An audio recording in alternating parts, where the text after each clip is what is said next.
How are you? I am living a dream, man. Thank you so much for coming on the show. I really appreciate it. No, thank you. Um, I apologize for last time about the Oh, mix up with, no so worries. that's why I sent the Zoom invite because I thought it would be better that Gotcha. way we just join at the same time. And Sure. No worries. um, so I've been reading about you and what a badass you are. I appreciate that. I'm trying to match your awesomeness for sure. Evan's actually on this call. He actually his group actually set up the meeting between us. Sounds good. What's up, Evan? Hey, how are you? Sorry, I'll just be on mute so there's no background noise. Just wanted to, listen, make sure, help with any follow-up items, images, assets, stuff like that. Sounds good. All right. No problem. Alice, did you have any questions for me about anything before we got started? No, I've been just reading up on you. Okay. Um, Evan's group sent me a nice bio on your career and what you've accomplished. So congratulations on your success, Dominic. I appreciate that. I appreciate that. Thank you so much. It's been a long road, but it's one that's still I'm still writing chapters to it. So, but it's been fun along the way for sure. So I know we have scheduled for about like 20-25 minutes. Is that still okay? Yeah, absolutely. Okay. All right. And unless you have any more questions, I'll go ahead and get started. Okay. All righty, give me just a second. Just pull up my notes here. Where are they? All righty, let's do it. All right, Startup Nation. So I hope you're ready to receive some value today. My name is Dominic Lawson, and this is the Startup Life, the show for entrepreneurs and career-minded professionals. Startup Nation, when we bring people here on the Startup Life, my favorite entrepreneurs are the ones that, like, not only are they creating amazing businesses or creating amazing products, but when you have those that create products and stuff that have a social impact on the world, that always just melts my heart. And we have a fantastic guest for you today. She is the founder and president of Solight Design Inc. Bring it up, want to give it up for the one and only Alice Chun. Alice, how are you, ma'am? I'm doing great, Dominic. Really grateful for your invitation here. This is very exciting. For sure, for sure. And we're so grateful to have you on the show and to learn from you. And we're going to dive into, all about you and the things that you do and get some insight from you. But before I dive into that, I just want to ask you this. We've been asking a lot of guests lately here about the year 2020 and some takeaways, some things you learned and stuff like that. So we want to kind of hear from you, Alice. What are some big takeaways, some things that you learned from the business side, from your professional side, and everything in between? What are some big takeaways for you from 2020, Alice? Well, I think that 2020 has so many. I don't know where to start because That's fair. it's we're about purpose. Our Right. our companies, I have two companies. One is Solight Design, and that's Right. a solar technology company. Mm-hmm. And then the other company is called CS95 Inc. And I've invented a new type of transparent N95 mask, Right. basically due to the pandemic back in March of 2020. It was heart-wrenching seeing all of these doctors and healthcare workers and also the public getting all sorts of rashes and bruising on their faces due to face masks. Right. And then just realizing that face masks don't even work if they're not sealed to your face completely. That's true. So That's very uh, true. I turned my one of the takeaways is any entrepreneur has the power to create change. They have the power to make a difference. As long as they have that passion and purpose and value and belief in how they can make an impact. And it can be something small, it can be something great, but I just started with the idea of let's do better. Let's try to make something better. Let's try not to create harm. So, and then when the research came in, I have a background. I used to be a professor in design and material technology at Columbia University and at Parsons, the New School. And my specialty was material technology. So, that being said, I do a lot of research on how the public has been really neglecting our, going back to how small things make a big difference, how each one of us has really contributed to climate change because of very small acts like throwing away plastic and buying plastic products and and such, and that climate change and our health, our environment is all interconnected, and even this pandemic is connected to climate change. So that being said, I think one of the biggest takeaways is that in and of itself, that everything that we do, the choices that we make every day for our lives, has an impact through multiplicity, through our collective contributions to whatever we do. So, and I think we all have the power to change what's happening. So, I think that's one of the biggest takeaways. Gotcha. And, and I appreciate that because, I absolutely agree with that part when you talk about like how we're all kind of connected, and I think 2020 really reminded us of that as well, that the little, good or bad that we kind of put out there really does affect the next person more, we like to think about, I guess. And when you talked about climate change, that actually kind of leads us to your company, Solight Design, that I kind of want to talk to, start, a little bit about Alice. And Startup Nation, if you want to check out Solight Design, we have a link there in the show notes for easy access if you listen to the replay on the podcast. It's solight-design.com. Just want to make sure I get that in there as well. Once again, that link is there in the show notes for easy access. So kind of tell us about the SolarPuff, because I was fascinated by this product. And I know you've been doing some really good things with it that we're going to talk about a little bit later. But talk about Solight Design and the SolarPuff, if you don't mind.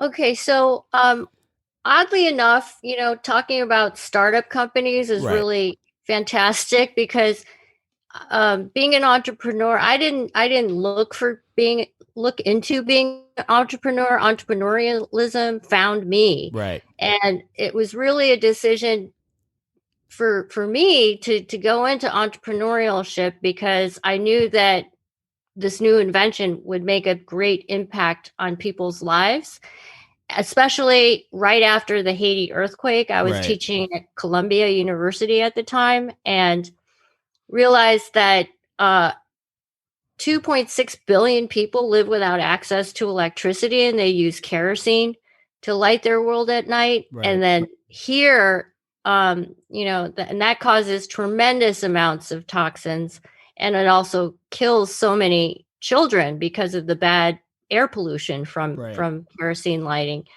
But also here, the use of fossil fuels and pollution that's created also is connected again with our children and our health and our family's health. Absolutely. Because my son was born with asthma, and we'd be going to the doctor's office all the time. And I realized that almost every single kid in the doctor's office also had asthma.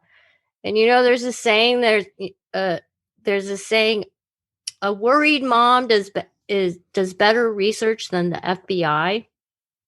So that's basically what I did, and realized that 1 out of 4 kids have asthma in New York City. It's 40% higher than the rest of the country. And then you'll see every single urban area across the globe having these spikes in asthma and extreme allergies.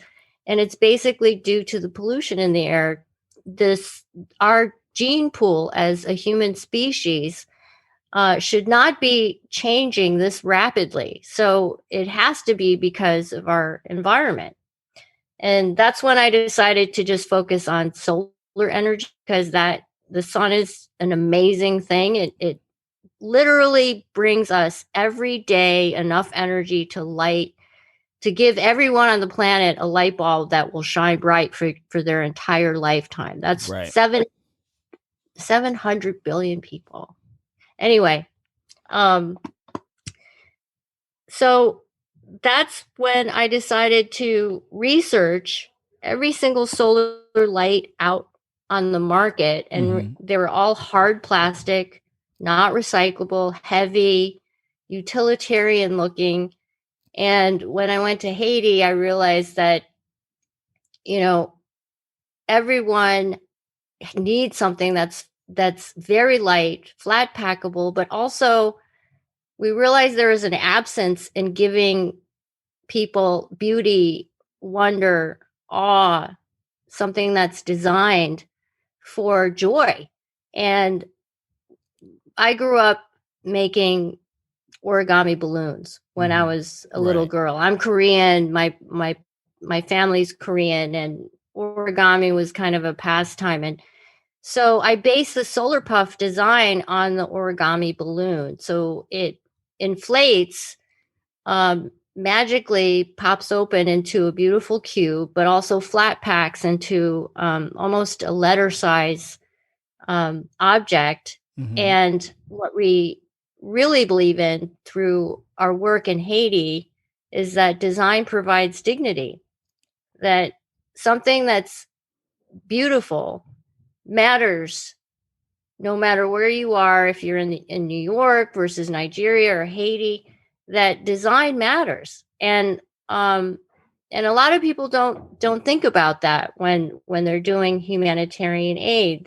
The cost is what's always the killer in terms of design. So SolarPuff is actually got an award from the United States Patent Office for Patents for Humanity because of the work that we've been doing globally. And we started the company basically to help during disaster relief, emergencies, regions where there's no electricity, but also we're also trying to target the United States and first world countries because, again, small things matter. And if we all work together and stopped tapping into the grid all the time, just a little bit could go a long way in terms of one SolarPuff being used a few hours a night every night for each person could save 90 pounds of carbon emissions every year.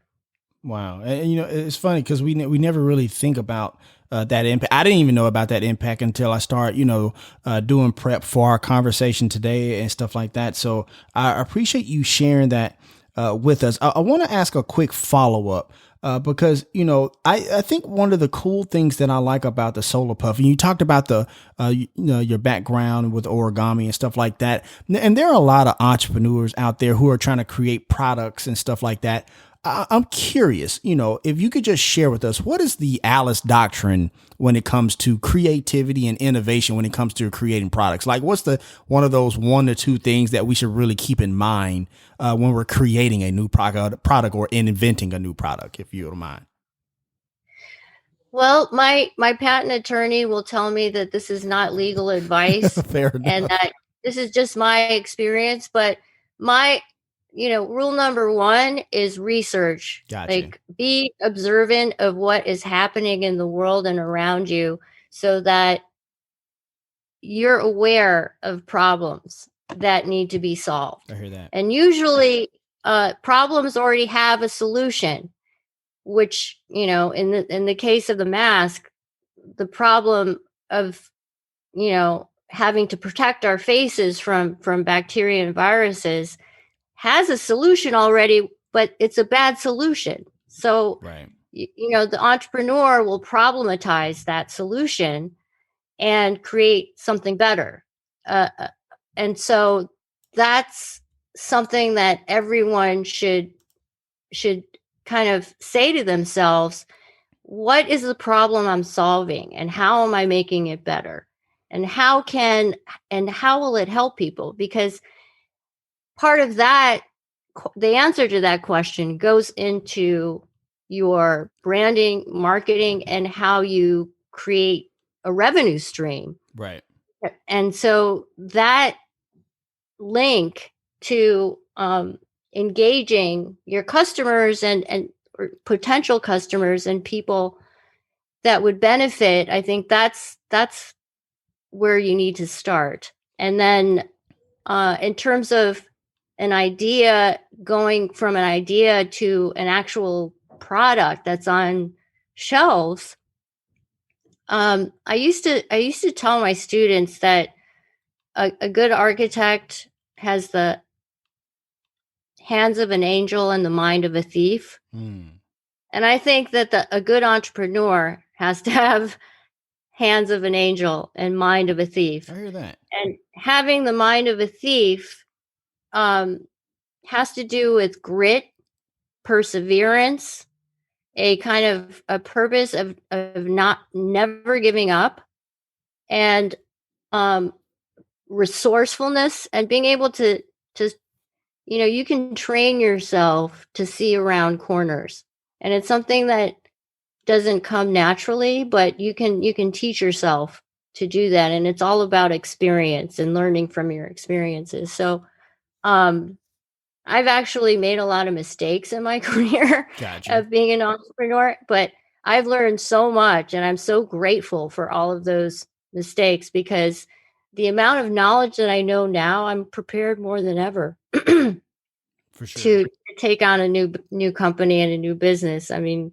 I started this company during the pandemic, so right. Anyway, and then the third is protect all of your inventions. So I mean, some people feel that if they file for a patent for a new product or a new idea, that people can just look up the patent and copy. But it's really my experience is that you're able to harness more investment. It gives you more authenticity, and makes you more valuable. And basically, that becomes an asset for your company as well. For sure. And that has value. So I would encourage creative minds and entrepreneurs to go in that route. So and I guess the other thing about the startup is that you have to really look deeply at the people that you want to get on the bus. So there's this fantastic book called by Jim Collins, From Good to Great. Mm-hmm. And Great he book. talks about phenomenal. Like, it's on every reading list of every business school. And it's about, and he there's this whole chapter about choosing the right people. There's a lot of talent out there, but there's a lot of people that say they're going to do something and they don't do it. So you need to figure out the right people for your company, the right people that are like-minded, that have the same values as you do in terms of building a great company. And a lot of it has to do with getting the right people on the bus. Absolutely. Thank you for sharing that. And really quickly with SEEUS95, are you still crowdfunding on Indiegogo? Yes, okay.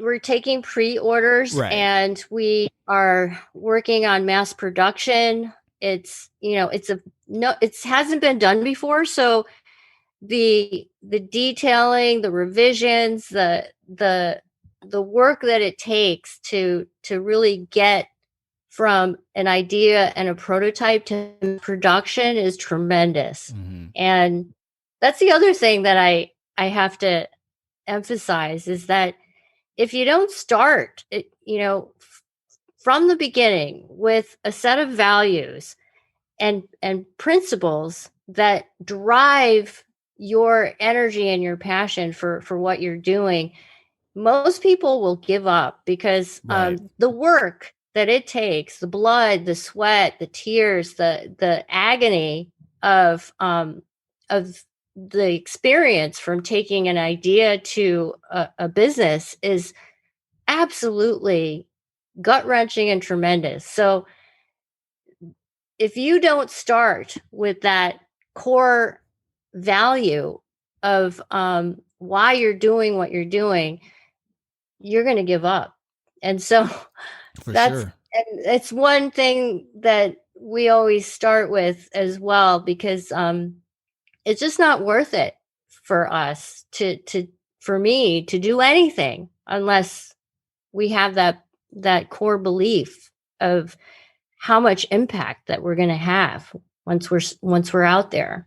For sure. And I appreciate you saying that because like you said, that if you don't have that core value, you absolutely right. You won't start, or you'll give up rather quickly. So I appreciate you re-emphasizing that for sure for Startup Nation. And we're going to go ahead and start wrapping up with Alice Chun, founder and CEO of CEUS95 and Solight Design Inc. I just want to ask you one last question, but before I do, I just want to make sure I get this in here. Make sure, Startup Nation, you check out CEUS-95.com and also Solight Design, Solight-design.com. And also check out in the show notes, we have Alice's TED Talk that she gave a while back. It's a very interesting talk about, talking about Solight Design. You go into talking about your son and stuff like that a little bit and that. So make sure you check that out. We have that link there in the show notes for easy access. I want to ask you one last question, Alice, before I let you go, because I know you were talking. I'm sorry, say it again. Absolutely. For sure. So I know that, you were talking earlier about, doing some work in Haiti with the SolarPuff. And I saw that, in the show prep and stuff like that. And I know you had hooked up with the Clean Global Initiative. And stuff like that with the work in Haiti. I guess I'm just curious, because I think Startup Nation would definitely get some value from this. Just kind of talk about how that partnership came to be. Did you reach out to them? Did they reach out to you because they heard the work you were doing? Like, hey, let's partner up and go to Haiti. Just kind of talk about really quickly how that came to be, if you don't mind. So that is I love this question, Dominic. You're so good. I tried my best. So relationships are so important for business. It Absolutely. doesn't, and empathy is so important, especially for someone that's starting a company.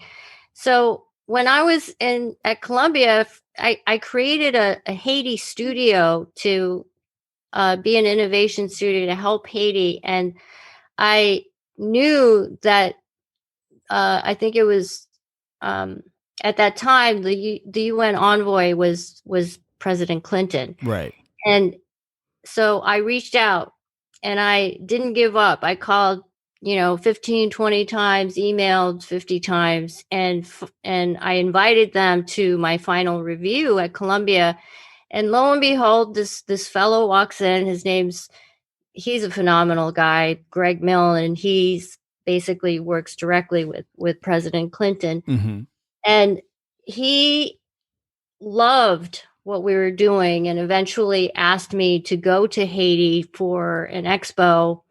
And I met President Clinton at this expo. Awesome. And showed him the SolarPuff. And my early prototype back then was just taped together. It was glue gun together. And when he saw it, his eyes just popped out of his head and he just loved it. And, right. Came back to me and said, I like your lot. And I just was floored. And lo and behold, like that was in 2010. And then in 2017, I saw him again in Puerto Rico after Hurricane Maria. Mm-hmm. And we were able to get over like 100,000 lights down to Puerto Rico. Right. And I met the mayor, and he was so I don't know if he was flabbergasted, but we have video showing us meeting again Absolutely. after 7 years. And Startup Nation, we have that video in the link in the show notes as well. Sorry, Alice, I didn't want to get that in there. Go ahead. Great. And he actually at a certain point said, I never thought that this would become, and he loved the SolarPuff. And eventually I met through the help that we were doing with our NGO partners in Puerto Rico, I met Hillary Clinton as well. And it's all, again, interconnected with, it goes back to empathy and relationships again, because I love Hillary Clinton. She's amazing what she's done for women all over the world. Absolutely. And when I met her, I told her, my son came home crying that day of the election, and he couldn't believe that you lost. And she said, we were all crying, and we started talking, and I told her about my work in Dominica with the SolarPuff and how I took a plane and flew down to Dominica. They were just decimated after Hurricane Maria, no power. And I went to the oldest tribal nation in North America is called the Kalinago. They live in Dominica, and they were hit the hardest. And I went to 7 schools and talked to them, all the kids, about their power, how they have a light in their minds and their hearts. And that power, if they fight with that light, they can do anything. And I tell them my story about how I created the SolarPuff, and I gave them each a solar light. And I told them that, every day the sun must kiss this face so that at night your ambitions and your dreams can grow. And I'm kind of paraphrasing all of this. And I told Hillary, and she said, "Oh my God, I love that story, Alice." And then she asked me to be in her book, the Book of Gutsy Women. Right. And I think I look back at the trajectory of the 7 years, and it's all because I just kept in touch with Greg and all of the people that I met, and just creating a relationship with people because you care, and not because you necessarily want something from them or want to make money or be successful. And so that, that's another lesson, I guess. For sure. No, absolutely. It's a very important one. We tell people all the time that, you can have an amazing idea, but nobody builds anything great by themselves. Relationships matter. And so I appreciate you sharing all of that for sure, Alice. And that's going to wrap up our time with Alice Chun, founder and CEO of SEEUS95 and Solight Design, Inc. Thank you so much, Alice, for coming on the Startup Life. We really appreciate it. Thank you, Nick. For sure. And as always, Startup Nation, if you have an idea, be about that life, the startup life. And Alice, we are done. Once again, thank you so much for your time, your energy, and everything in between. I appreciate you so much. Oh my God, Dominic, you're awesome. I try my best. You're great. I love talking to you. I could just keep talking to you forever. Gotcha. I would absolutely love that. I had a ton of more questions, but I wanted to be respectful of your time. I know you got stuff you have to do. I actually want to say thank you to Madison there. She's been kind of the person I've been contacting there. I see she's on the line. So thank you, Madison, so much for setting this up. I really appreciate it. Thank you so much for including us, and thank you for your time, Dominic. This has been wonderful. Oh, no worries. And so, Alice, unless you have any more questions for me, I'm going to give you back your Friday, and you have an amazing weekend. You too, Dominic. It's great to meet you. Thank you so much. Sounds good. Take it easy. Bye. Bye.